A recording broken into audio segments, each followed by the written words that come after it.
everyday life are depicted against the rich background of monumental porticos and equestrian statues.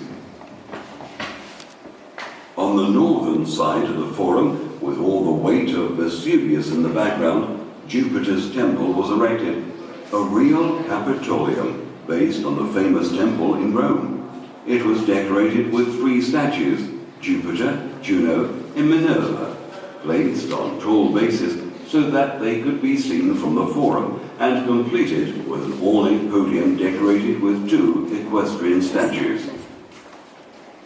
The Basilica was the most sumptuous building in the Forum. This is where business was conducted and justice was administered.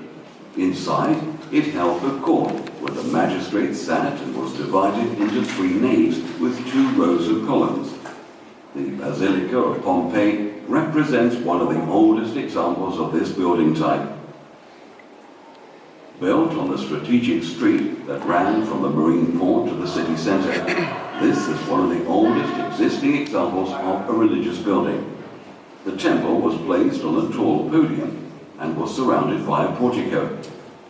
Its altar was positioned at the centre of the internal courtyard. It was also connected to Piazza Forense. The triangular Forum was located on a steep lava ridge and is considered one of the oldest and most sacred areas of the city.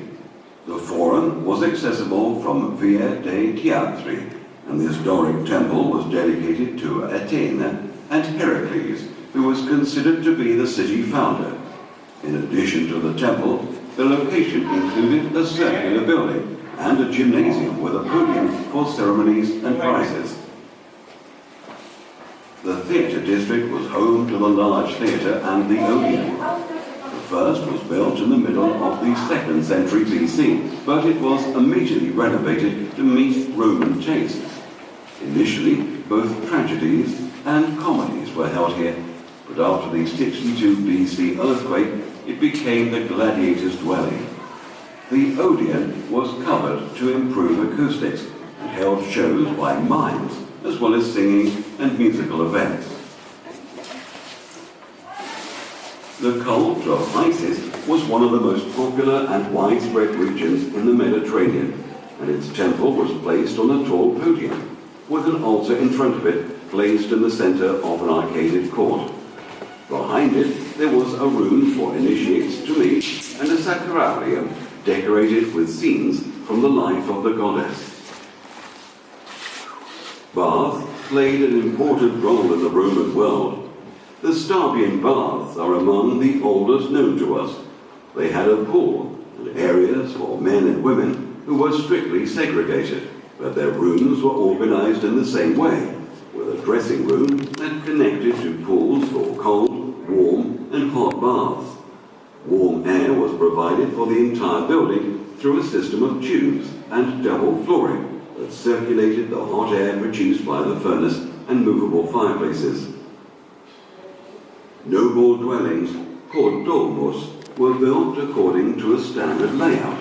They had a courtyard with a pool in the centre to collect water, an internal garden surrounded by a portico, and surrounded by private and public rooms.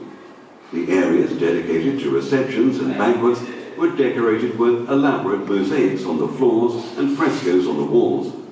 The house of Julius Polybius, an important political exponent of the city, still has the kitchen and the lararium painted with a sacrificial rite, which the owners held in honor of the lares, domestic divinities. Pompeii's amphitheatre is one of the oldest known amphitheatres in the entire Roman world. The structure, which was completed in 70 BC, held up to 20,000 spectators and was located on the outskirts of town to facilitate the flux of such a large number of people. Spectators could reach the higher levels by using an external staircase, while a corridor led to the ground floor. The area around the city is characterized by the presence of country villas called ville d'hôtes, residential buildings that have large parts of their land allocated for agricultural activities. Even though these homes were normally located far from the city centre. Villa of Diomede was attached to the antique city walls and is one of the city's largest buildings. Its floor plan covers over 3,500 square metres and is 3 stories tall.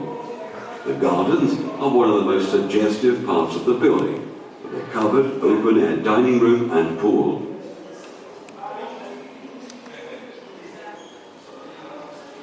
The history of Pompeii begins when the first primitive wall was built to close off a scattered group of buildings.